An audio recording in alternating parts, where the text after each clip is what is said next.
예, 부흥 복음이 폭발하다라는 제목으로 하나님 말씀 증거하도록 하겠습니다. 한번 정리하고 진행했으면 좋겠습니다. 율법과 복음의 차이점이 무엇인가? 오늘 모델로 삼을 수 있는 것이 오늘 성경 공부 내용이죠. 열왕기하 4장 38절부터 41절까지 내용 보면은 엘리야 시대 때 흉년이 임하게 되었습니다. 먹을 것이 없습니다.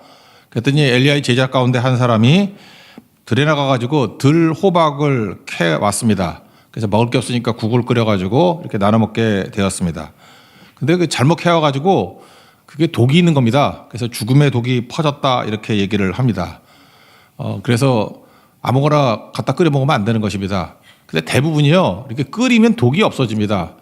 우리나라도 못 살던 나라잖아요. 그래서 외국에서 깜짝 놀란답니다. 한국은 독초를 먹는 지독한 민족이라고. 고사리가 독이 있거든요. 고사리 그냥 먹으면 죽습니다. 근데 고사리를 이렇게 삶아 먹으니까 독이 빠져서 해독이 돼가지고 먹을 수 있는 거예요. 그래서 여자분들이 남편을 죽이고 싶으면 고사리 한 반쯤 있게 만든 다음에 먹이면 그냥 갑니다. 예, 고사리가 독초입니다. 독초. 근데 고사리 먹는 민족은 전 세계 우리밖에 없어요. 그러니까 지독한 민족이다 그런 뜻이죠. 또 하나가 서양 사람들이 한국에 와가지고 걔네들은 이렇게 센 걸로 먹지 않습니까? 샐러드 해 먹잖아요. 샐러드. 샐러드에 그냥 이것저것 집어넣다가 한국에 팽이버섯을 그냥 넣는다고요. 팽이버섯도 그냥 먹으면 독이 있습니다. 그래서 식중독에 걸리거나 탈이 크게 납니다. 우리 한국 사람들은 팽이버섯도 어떻게 먹지요? 끓여 먹지요. 뭐 불고기에 집어넣는다든지 샤브샤브에 집어넣는다든지. 그래서 끓이면 되게 독이 없어집니다. 근데 얼마나 맹독인지 끓여도 독이 없어지지 않을 정도의 어떤 들호박을 들고 왔다라는 것입니다. 이거 뭐예요? 일종의 실수죠. 잘하고자 하는데 실수하는 거 아닙니까? 성경은 이렇게 얘기를 합니다. 뭐 실수가 안 된다 그런 게 아니라 실수하더라도 시도하라는 거예요. 헌신하라는 거예요. 하나님께서 책임져 주신다. 뭐 그런 부분이 되게 많이 있다는 것입니다. 십자가는 우리 죄뿐만 아니라 우리의 실수, 그걸 허물이라 그러는데 허물까지도 예수님이 짊어지고 가는 것입니다. 그래서 우리가 다 잘하는 거 아니에요. 실수 있습니다. 예수님께서는 십자가로 우리의 죄뿐만 아니라 실수도 짊어지고 가십니다. 에베소서 2장 1절 보니까 허물과 죄로 죽었던 너희를 살리셨도다. 그러니까 허물도 살리고 죄도 살리는 게 예수님이라는 것입니다. 거기 보니까 가루 집어넣으라고 그러잖아요. 가루 집어넣어가지고 먹게 만들었습니다. 해독해가지고 먹게 만들었다라는 거예요. 저는 여기서 이 사건을 통해서 율법적인 사고방식과 복음적인 사고방식에 큰 차이점이 있다고 생각을 합니다. 이 사람이 실수했습니다. 그러면 율법적인 사고방식은 어떻죠? 버리는 겁니다. 이 바보 같은 놈아 다 죽이려고 그래? 그런 거 갖고 오면 어떻게 돼? 죽음의 독을 갖고 와서 먹이면 어떡하냐? 배제시키고 정죄하고 버립니다. 율법이 그런 거예요. 율법은 로마서에 의하면 죄를 깨닫게 만든 거라 그러죠. 그래서 율법은 뭡니까? 진단하는 거예요. 너 잘못했어. 실수했어. 허물이야. 너 죽어. 뭐 나쁜 거야. 그런 게 율법이라는 것입니다. 그러니까 율법에 머물러 있으면 교회도 그래요. 맨날 누구 정죄하고 누구 틀렸다 그러고 시시비비 가리고 정의만이 옳다 그러고 뭐 그러고 갑니다. 그게 율법이라는 것입니다. 그 복음은 뭐냐? 오늘 여기 나오는 내용이죠. 포용하고 변화시키고 치료하고 사용하는 거예요. 그러니까 가루 집어넣어가지고 먹을 수 있게 만들어주고 그 국을 사용하잖아요. 그러니까 버릴 게 하나도 없다. 이게 바로 복음이라는 것입니다. 그 가루가 뭐냐? 저는 말씀이라고 생각하는데 거기 엘리사가 이렇게 얘기합니다. 열왕기하 4장 41절에 뒷부분에 퍼다가 물에게 주어 먹게 하라 하매 순종했습니다. 가서 먹게 했더니 속 가운데 독이 없어지니라. 오늘 이렇게 말씀을 듣는 사람들 이 독이 사라지게 만드는 해독 능력이 있습니다.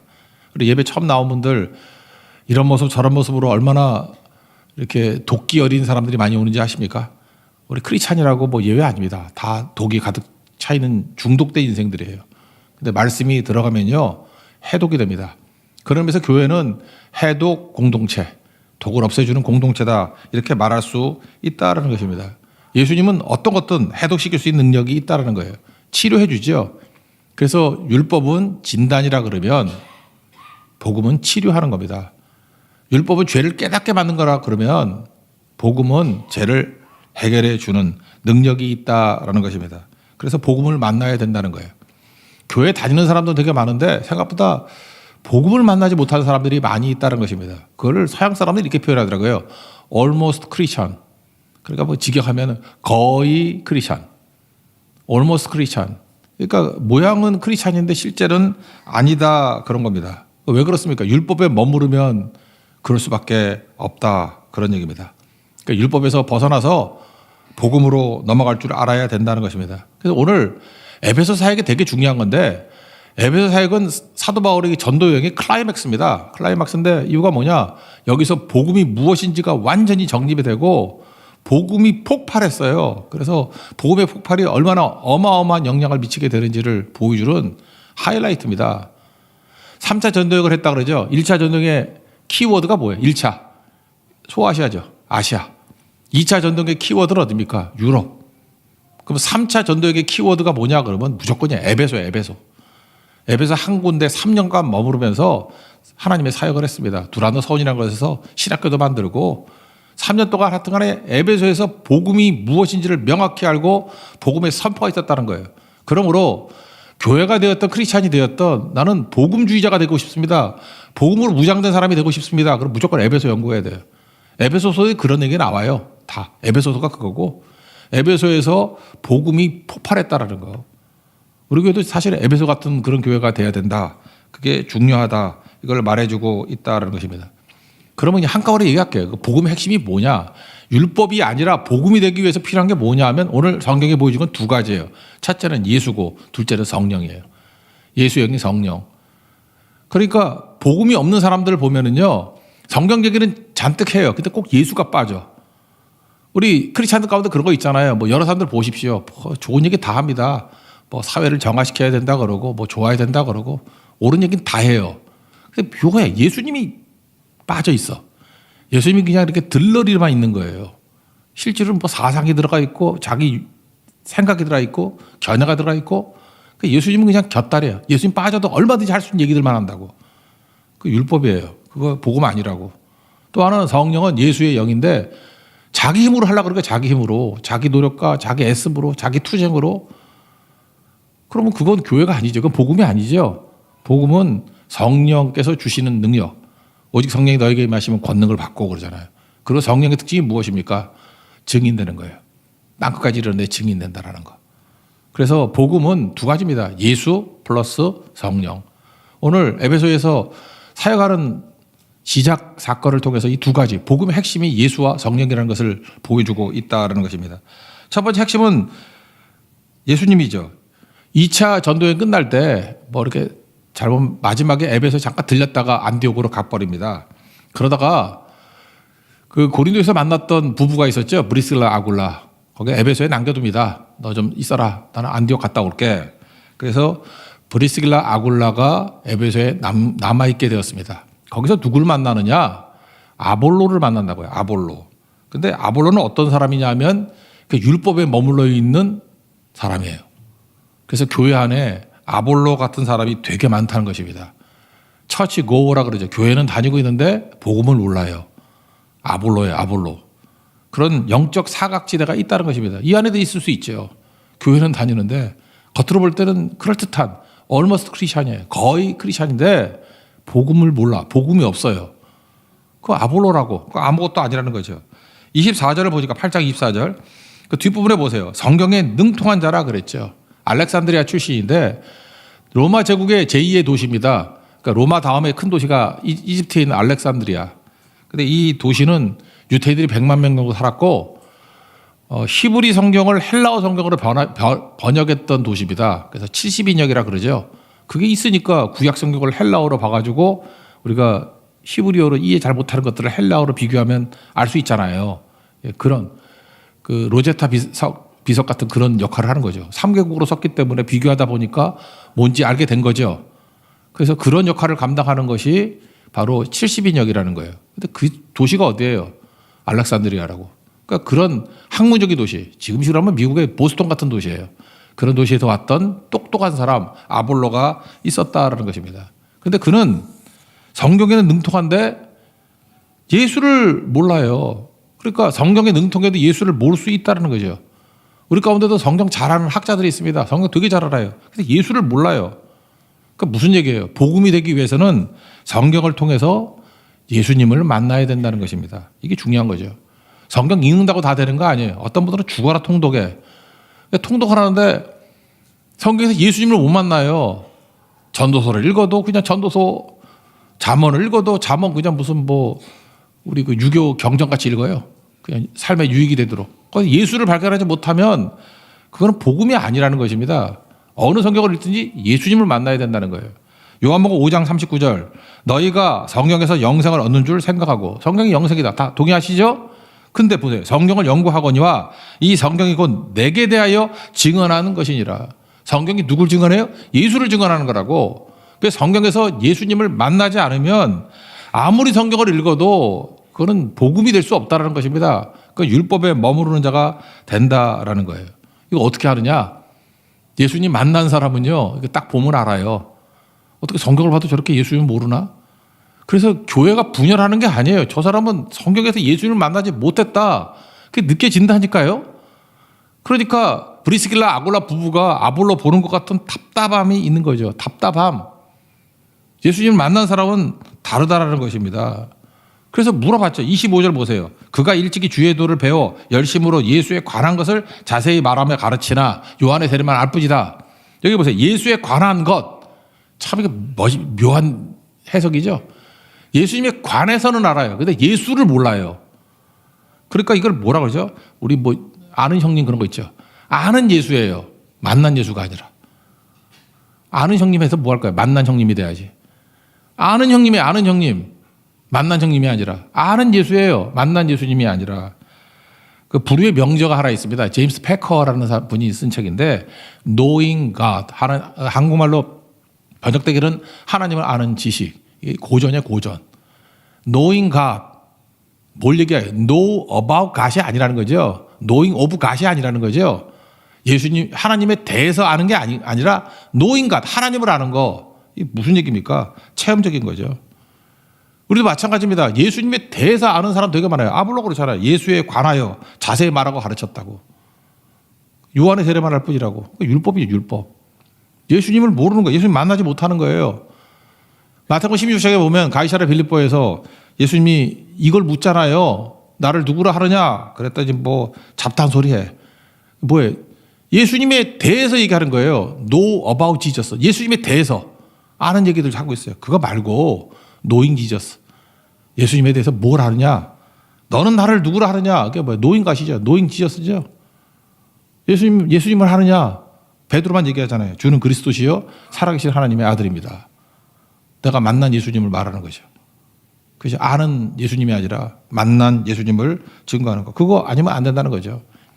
아볼로는 축복을 받았습니다. 이유가 뭐예요? 브리스길라 아굴라 만난 거. 여러분도 마찬가지예요. 그냥 대충 율법적으로 예수님에 대해서 알고 그냥 철치 고고 교회 다니는 사람으로 쭉 다니다 보면 자기도 속고 있는 거예요. 자기가 복음을 모르는 크리스찬이라는 거. almost 크리스찬이라는 걸 모르는 거예요.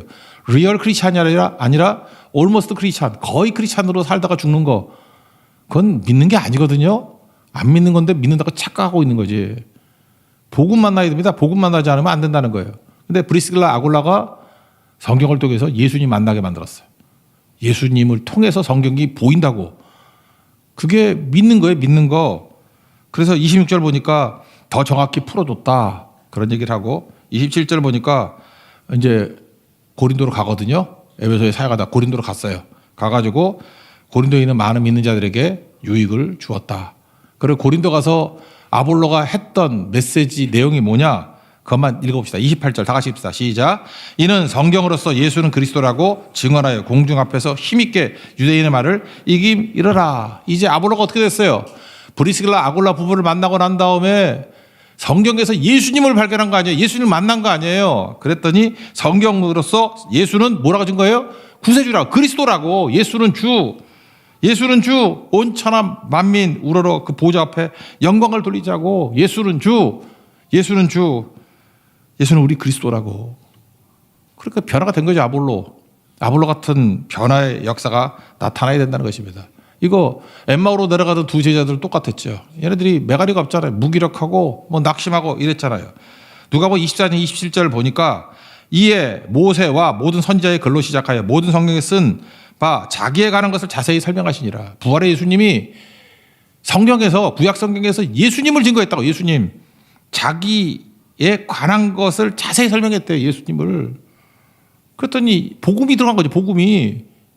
이제 율법에서 복음으로 변화가 된 거라고요. 예수가 들어가니까. 그래서 32절에 뭐라고 얘기해요? 우리 길에서 우리에게 말씀하실 때, 우리에게 성경어를 풀어주실 때 우리 속에서 마음이 뜨겁지 아니하더냐? 뜨거워지게 되었다는 거죠. 복음만 하면 다 뜨거워지게 되어 있습니다. 왜 냉랭하고 매가리 없이 살아갑니까? 예수 만나지 않았기 때문에 그래요. 그래서 성경 창세기부터 요한계시록까지 계속 예수 만나는 거예요. 제가 최근 들어서 계속 하는 그 작업이 뭐냐 하면 이거예요. 구약 성경에서 예수님 발견하는 거예요.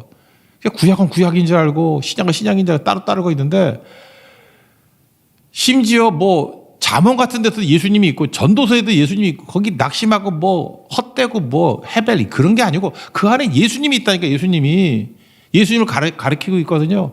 예수님 발견해야 된다. 그걸 말하고 있다는 것입니다. 오늘도 여러분들 복음 만나십시오. 복음의 핵심은 예수님이라는 거예요. 예수님 만나야, 오직 예수님 돼야 변화가 될 수 있다는 것입니다. 우리 그 제2남전대가 2025년도 이렇게 뭐 임원단이 편성이 됐더라고. 뭐 의욕이 있더라고요. 좀 잘해보고 싶대요. 그래서 제2남전대 너무 식상하대. 이름 좀 바꿔 왔으면 좋겠다. 그래서 제가 뭐 농담같이 얘기했어요. 보도콜리를 하라고. 양모리게. 그렇게 열심히 하고 싶다 그러면 이름을 보도콜리, 양모리게 그러면 좀 힘드니까 보도콜리, 양모리게. 우린 예수님께서 다 몰아가야 된다고. 다 몰아가야 돼. 그 회원들 이름은 뭐라 그럴까요? 개떼들. 그죠? 개떼 1, 개떼 2, 개떼 3, 개떼들. 좋은 그러면 원래는 그 노예라는 게 되게 낮은 거였는데 우리 굉장히 좋은 그러면 별로 그렇게 낮은 것 같이 안 느껴져. 근데 수치스럽고 낮은 게 뭐예요? 내가 볼 때 개떼야, 개떼. 나는 개입니다. 부스러기 은혜도 받고 싶습니다. 양머리 개가 되기 돼서 개떼들 같이 우리에게 개가 개한테 오게 만든 사람이 어디 있어요? 그죠? 예수님께로 몰아가는 거죠. 복음은 딴 게 아닙니다. 오직 예수예요. 오직 예수. 예수님만이 복음의 핵심이라는 거 붙들고, 여러분 율법에서 벗어나 생명의 복음 붙들고 구원의 역사가 있는, 능력이 있는 하나님 백성 되기를 축원합니다.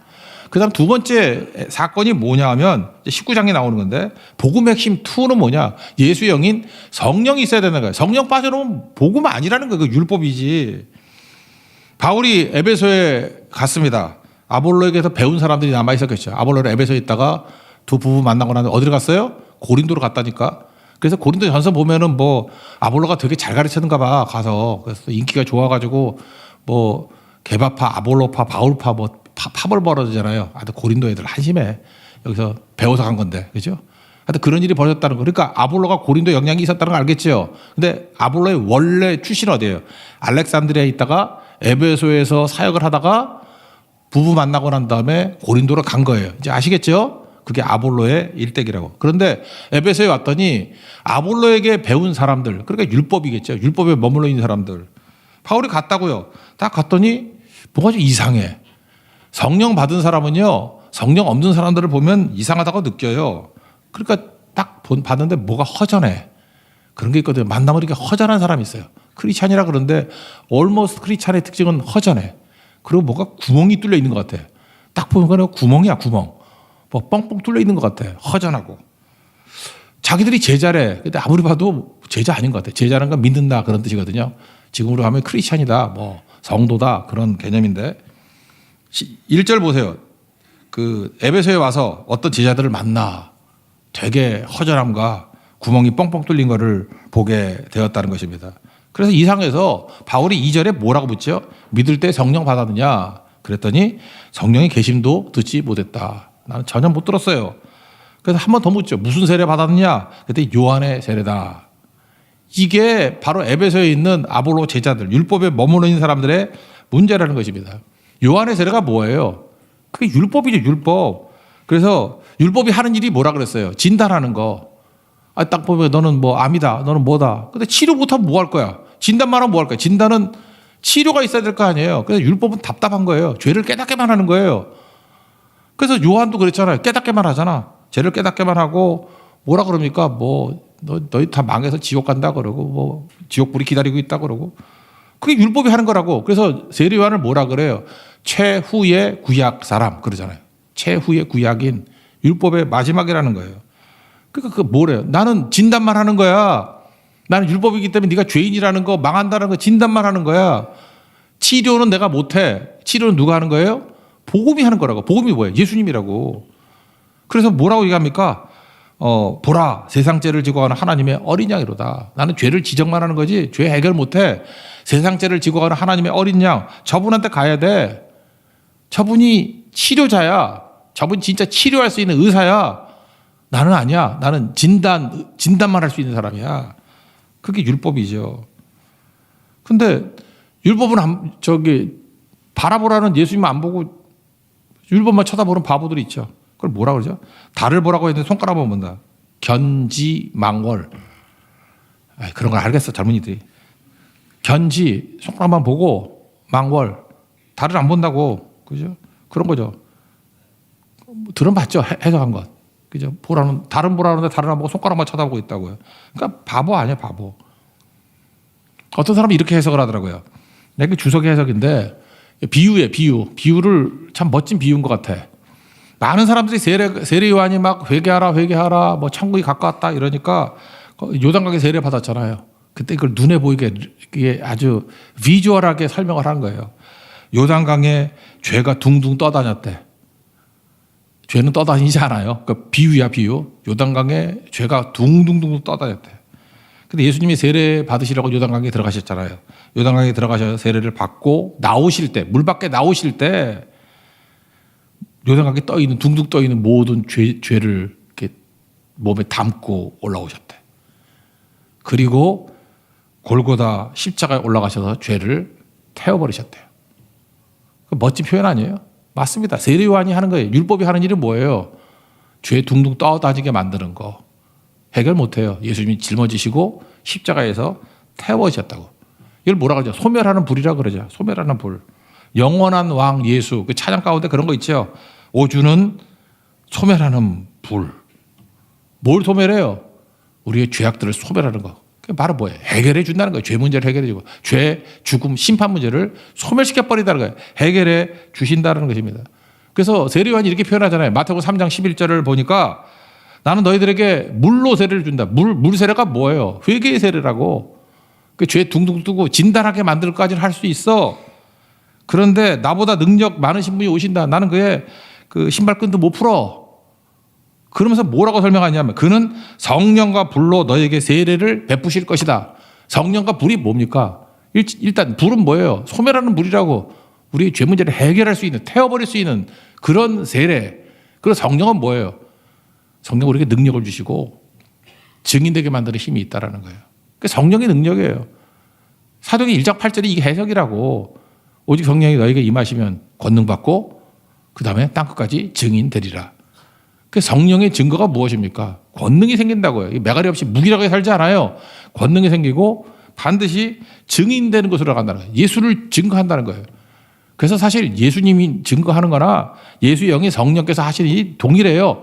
고린도전서 12장 3절 보니까 성령으로 아니하고는 누구든지 예수를 주시라 할 수 없다 그랬죠. 그러니까 내가 예수님을 주님, 잠깐 예수님이 중요합니다. 오직 예수 그럴 수 있는 게 성령께서 하시는 일이라고. 사실 같은 얘기죠. 그래서 복음은 뭐예요? 예수님과 예수님의 영인 성령이라고. 성령 하시는 게 뭐예요?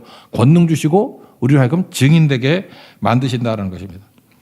그 내용들을 봐요. 그 다음 에베소에서 성령 받고 난 다음에 예수 붙들고 난 다음에 복음으로 똘똘 뭉치니까 폭발해버리죠.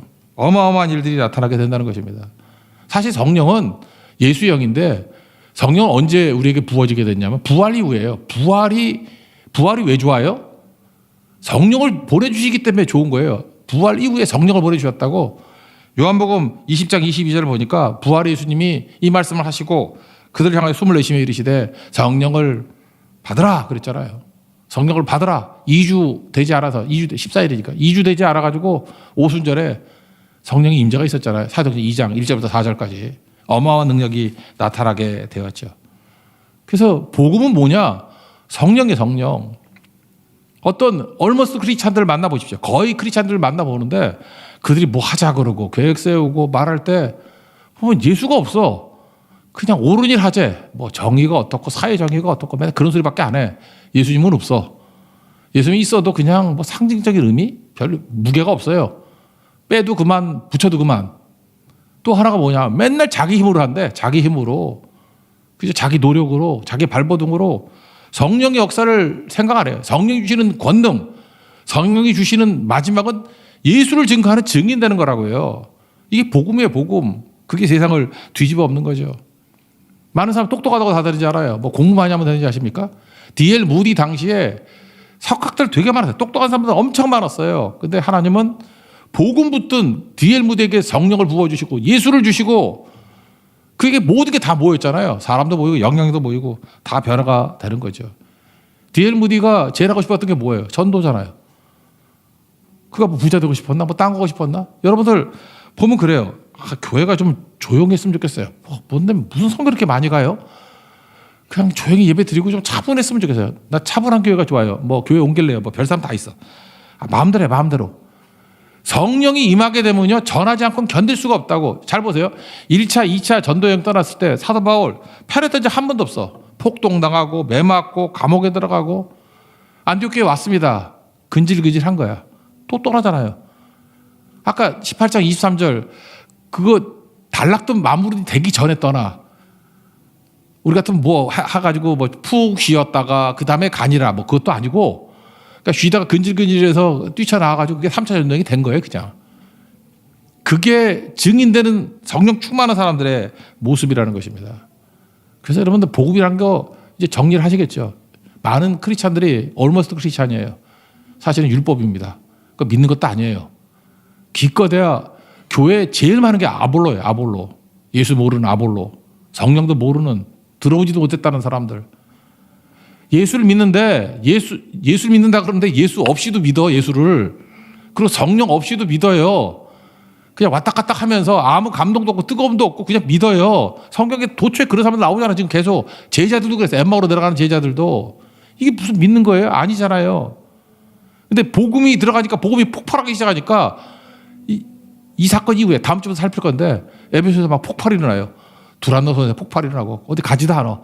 사람들이 막 벌떼같이 모여들어서 흩어지고 소아시아 7개가 생기고 거기에 아데미 여신 뭐 섬기고 하는 애들 있잖아요. 그 은장색들 뭐 사회가 뒤집혀버려.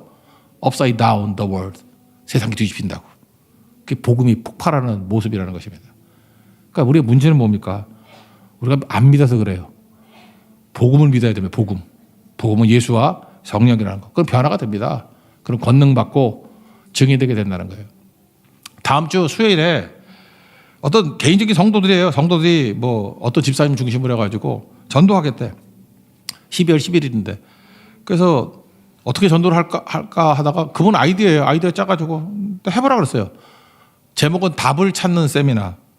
알바몬이라고 우리 젊은이들 아르바이트 하는 그런 사이트가 있어요. 거기 들어가가지고 광고를 한 거예요. 속이지 말라 그래요. 솔직하게 얘기했어요. 뭐 거기 그렇게 써있는 것 같아요. 우리 교회는 수요일날 예배 사람이 잘 안 모이기 때문에 알바생을 모집합니다.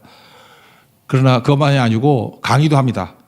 그래서 1교시 황성은 집사의 황성은 IT 전문가일까 과연? 하여튼 그래요. 그리고 그 다음에 2교시 20분씩 하는 거예요. 정영준 아마존 AI 전문가. 이건 맞는 것 같아요. 그죠?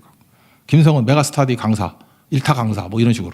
그러니까 들어보고 싶겠죠. 그러니까 20분 6시부터 1시간 반 동안에 20분씩 10분 쉬고 뭐 그렇게 하려는가 보죠. 예, 그렇게 해서 강의를 하고 7시 반부터 예배를 드리는 거 노골적으로 해놨어요. 그 1시간당 시간당 일당 10,000원씩 줄 테니까 3만 원 준다고. 6시부터 9시까지. 내가 봐도 구멍이 당기는 것 같아요. 강의 듣고 그냥 예배 때 졸다가 가면 3만 원 준다니까. 예. 잠깐 했는데 253명이 지원했어요. 너무 많이 오는 것 같아가지고 좀 조절했어요. 근데 여자애들이 훨씬 많대. 그러니까 남자들 그때 다 와야 돼요. 예. 여자들 많이 온대요. 이것도 제가 봤을 때 좋은 아이디어인 것 같아요. 근데 집사님 막 지금 뜨거워져가지고 아직 시작도 안 했는데 2주마다 한 번씩 하겠습니다. 막 이러고. 그죠? 그러니까 뭐 돈은 이런 데 쓰는 거죠. 개인적으로 하는 거예요. 개인적으로 하는 건데 모르겠어요. 하여튼 몇 번 해보고 이것도 전도의 방법이 될 수도 있잖아요. 한 100만 원 정도 투자해가지고 30, 40명 올 수 있다 그러면 뭐 이거보다 효율적인 전도가 있어. 우리 선교 갈 때 이거보다 돈 훨씬 더 많이 써요. 그죠? 근데 이게 많이 가능하다 그러면 이런 방식으로 할 수 있겠죠. 여러분들도 마찬가지예요. 여러분이 전도하겠다고 마음먹으면 어떤 분은 이런 방식으로 전도를 하겠지만 여러분에게 이거 듣는 순간에 아이고 그거 말고 더 좋은 방법도 있는데 막 성령께서 떠오르게 만들 거라고 그거 하시면 되는 거예요. 그거 하시면 자기 분야에서 내가 할 수 있는 역량을 가지고 성령께서 우리에게 권능을 주시고요. 땅까지를 증인되게 만드신다는 거예요. 이 특징이 뭐예요? 분명해. 성령께서 임하신 거예요. 복음이 임한 거예요. 복음의 특징이 뭐예요? 성령이 임하면 권능받고 증인된다고요. 그리고 예술 증거하잖아요. 이게 복음입니다. 복음. 금요일에는 NCM 페스티벌에 우리 청소년들 수상한 거리 3호 그래서 뭐 이렇게 조그만 이렇게 그 콘서트 홀 같은 게 있는가 봐요. 예. 어딘지 잘 모르면 저 큰 길 가다 보면 맛이 차이나라는 중국집 아십니까? 먹으러 잘 다니죠. 거기 지하예요. 예. 거기 한 100명쯤 모여가지고 또 하려는가 봐요. 그러니까 이 청소년 나름대로 전도하고 또 이런 식으로 전도하고 또 뭐 아까 개떼들은 개떼들끼리 그죠? 보도콜리들은 보도콜리 갖고 하고 여기저기서 복음 증거하게 될 때에 하나님의 성령의 바람이 불게 된다는 것입니다. 이때 우리가 해야 될 일이 뭐죠? 영적 지도자들, 뭐 리더나 간사들, 목사들 출애굽기 17장의 말씀을 기억했으면 좋겠어요. 밑에 전쟁할 때 저는 그 전면에 나서지 말라 그랬어요. 중요한 건 사역자들은 산에 올라가는 거예요. 모세와 아론과 훌같이 기도하는 거죠. 참 묘해요. 영적 지도자가 기도하면 성도가 편안해집니다. 목회자들이 기도하는 모습 보면 성도들이 되게 평안함을 느껴요. 지들은 안 하면서. 하여튼 간에 그래요. 기도합니다. 싸우셔야 돼요. 싸우셔야 된다고. 우리 각자 역할이 있습니다. 그죠? 영적 지도자들. 목회자뿐만 아니라 많은 영적 지도자들 기도하고 또 현장에서 뛰는 사람도 뛰고. 제가 볼 때 우리 교회 초신자들이 전도를 잘하는 거야. 초신자들은 왜 그런지 알아요? 초신자들은 엊그제까지 친구들이 다 불신자야. 그 전도하기가 참 편해요. 근데 모태신앙은 참 힘들어. 주변이 다 믿어. 그래서 뭐 양음치기 빼놓고는 뭐 할 데가 별로 없어. 그죠? 그러니까 서로 장단점이 있잖아요. 그럴 때 산으로 가십시오. 산으로 가서 손을 들고 기도하게 될 때 산꼭대기에서는 모세와 아론과 훌이 있고 산 밑에서는 여호와의 승리가 있는 권능이 임하는 증인되는 우리 거룩한 교회가 될 것입니다. 그런 승리를 맛보는 믿음의 종 되기를 축원합니다. 자리에서 일어나겠습니다. 성령의 새바람.